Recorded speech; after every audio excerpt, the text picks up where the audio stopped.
பிரைஸலோட இயேசு கிறிஸ்துவின் இனிதான நாமத்தினாலே இந்த மறைவான மன்னா என்கிற நிகழ்ச்சிக்கு நேராக அவரை அன்போடு வாழ்த்தி வரவேற்கிறேன். இன்றைய தியானத்துக்காக நம்ம எடுத்துக்கொள்ளுகிற வேத பகுதி ஏசாயா 44வது அதிகாரம் 3வது வசனம். நான் உங்களுக்காக வாசிக்க விரும்புகிறேன். தாகம் உள்ளவன் மேல் தண்ணீரையும் வறண்ட நிலத்தின் மேல் ஆறுகளையும் ஊற்றுவேன். உன் சந்ததியின் மேல் என் ஆவியையும் உன் சந்தானத்தின் மேல் என் ஆசீர்வாதத்தையும் ஊற்றுவேன். என்னை கேட்டுக்கொண்டிருக்கிற அருமையான தேவஜனமே, நம்முடைய வாழ்க்கையில பல முறை வறண்டு போன நிலத்தை போல தாகத்தோடு தவித்து போனவர்களாய் நாம் இருப்போமானால் நம்மை பார்த்து வேதம் சொல்லுகிறது, அவர் வறண்ட நிலங்களிலே ஆறுகளை ஊற்றுகிற தேவன், தாகம் உள்ளவன் மேல் தண்ணீரை ஊற்றுகிறவர்.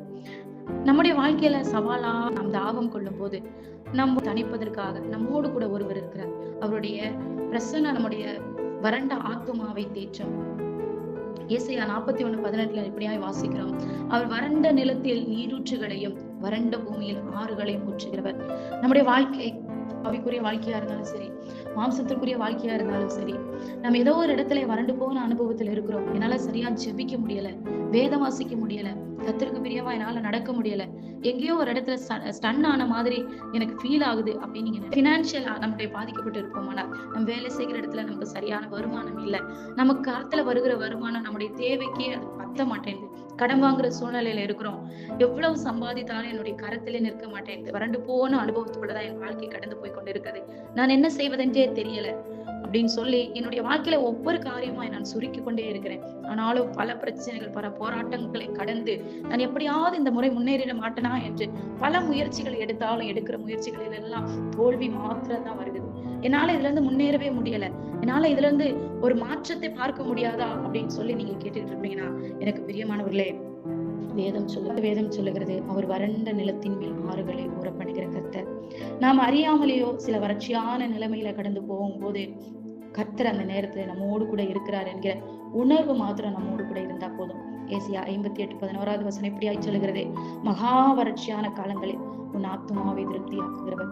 நம்முடைய ஆத்மா தோய்ந்து போயிருக்கும் போது, பினான்சியலோ பிசிக்கலோ குடும்ப ரீதியாகவோ நம்ம ஏதோ ஒரு இடத்துல நாம் தளர்ந்து போய் என்னால இதுக்கு மேல முடியாது, என்னால இதுக்கு மேல வாழவே முடியாது, என்னால இதுக்கு மேல ஒரு ஸ்டெப் கூட எடுத்து வைக்க முடியாது, எந்த பக்கம் திரும்பினாலும் எல்லா வாசலும் அடைக்கப்பட்டு இருக்கிறது அப்படிங்கிற ஒரு அனுபவத்தோடு நீங்க இருப்பீங்க அப்படின்னா, எனக்கு பிரியமானவர்களே, உங்களை வறண்டு போன அனுபவங்கள் நம் வாழ்க்கையில வந்தாலும் அவரை மாத்திரம் நோக்கி பார்ப்போம். நம் வறட்சியை அவர் மாற்றுகிறவராய் இருக்கிறார்.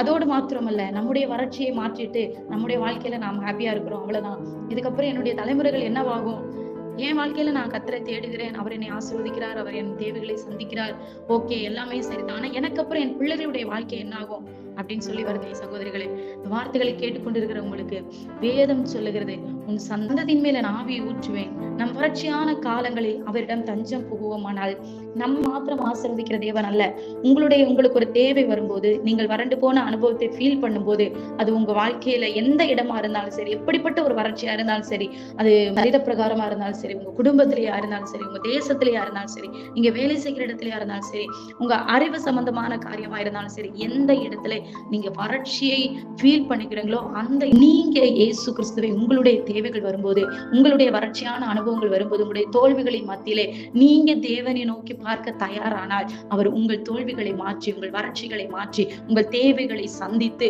உங்களை மாத்திரமல்ல உங்கள் சந்ததிகளையும் உங்கள் சந்தானங்களையும் அவர் ஆசீர்வதிக்கிறவராக இருக்கிறார். எந்த சூழ்நிலையிலுமே கர்த்தரை மாத்திரம் நீங்க முருக பிடிச்சா போதும், அவர் உங்களையும் ஆசீர்வதித்து உங்கள் தலைமுறைகளையும் அவர் ஆசீர்வதிக்க வல்லவராக இருக்கிறார்.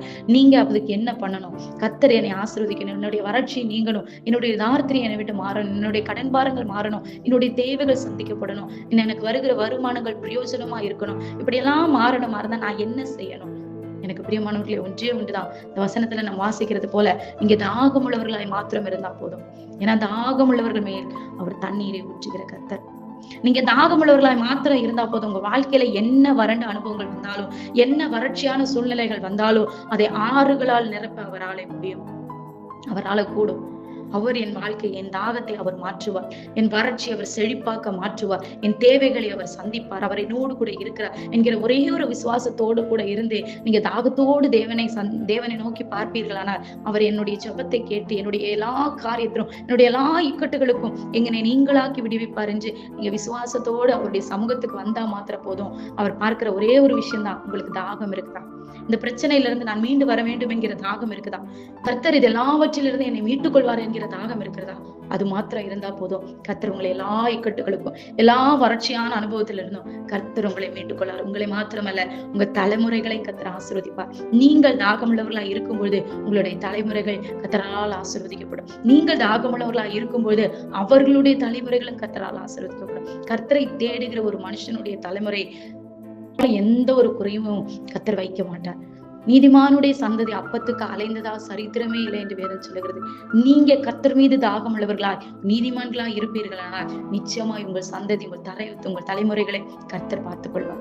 விசுவாசத்தோடு இருங்க, தாகத்தோடு இருங்க. தேவ சமூகத்துல உங்க என்ன வறட்சியான அனுபவங்கள் வந்தாலும், வறண்ட சூழ்நிலைகள் வந்தாலும், தோற்று போக வேண்டிய நிலைமைகள் வந்தாலும், நீங்க ஒன்று மாத்திரம் இருதயத்துல யோசித்துக் கொள்ளுங்க, கர்த்தர் என்னோடு கூட இருக்கிறார். அவர் வறண்ட நிலத்தில ஆறுகளை ஊற்றுகிற கர்த்தர். அதை மாத்திரம் நம்புங்க, கர்த்தர் உங்களை ஆசீர்வதிப்பார். இந்த வார்த்தைகளினாலே கர்த்தர் நம்மை ஆசீர்வதிப்பார். கண்களை முடிச்சு வைக்கலாம்.